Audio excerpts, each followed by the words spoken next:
করে এইবার আর ভোট কেন্দ্রে হট্টগোল কেউ করতে না পারে।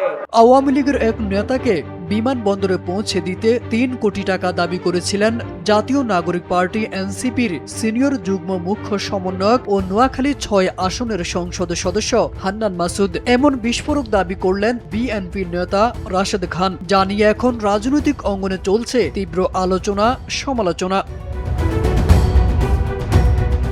নিজের ভেরিফাইড ফেসবুকে এক পোস্টে রাশেদ খান লেখেন, একবার আওয়ামী লীগের এক এমপিকে ৪ কোটিতে বিমানবন্দর পর্যন্ত পৌঁছে দেওয়ার আলাপ উঠে। আওয়ামী লীগের নেতাদের সঙ্গে বৈঠক শেষ করে হান্নান মাসুদ আব্দুল গাফফার জিশানকে বলেন, ওরা ১ কোটি দিতে চায়, আপনি ৩ কোটিতে ডিল করেন, ওদের সব কাঁচা টাকা পয়সার দরকার আছে। একথা শুনে এক প্রকার স্তব্ধ হয়ে যায় জিশান। 5+ স্টার রেটিং প্রাপ্ত দেশের সর্বোচ্চ বিদ্যুৎ সাশ্রয়ী ওয়ালটন এসি স্মার্ট কমফোর্ট এখন নেক্সট লেভেলে। হান্নান মাসুদের অনেক ঘটনার রাজ সাক্ষী হাতিয়ার এই সন্তান আব্দুল গাফফার জিশান। উল্লেখ করে রাশেদ খান জানান, ২৭ জুলাই থেকে রিফাত রশিদ, মাহিন সরকার ও জিশান আত্মগোপনে থাকা অবস্থায় তাদের সঙ্গে এই ছেলেটি ছিল। ৩ জন সমন্বয়কদের ভিডিও বা ছবি তুলতে ক্যামেরার পেছনের মানুষটি ছিলেন এই জিশান। জিশান সম্পর্কে রিফাত রশিদ ও মাহিন সরকারকে জিজ্ঞেস করলেও উত্তর পাওয়া যাবে বলে জানান রাশেদ খান।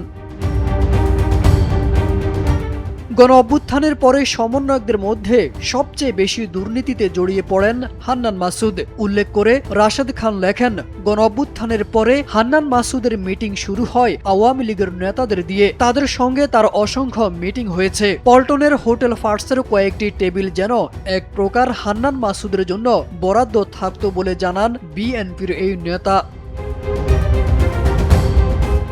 তারেক আজিজ খান, NPB।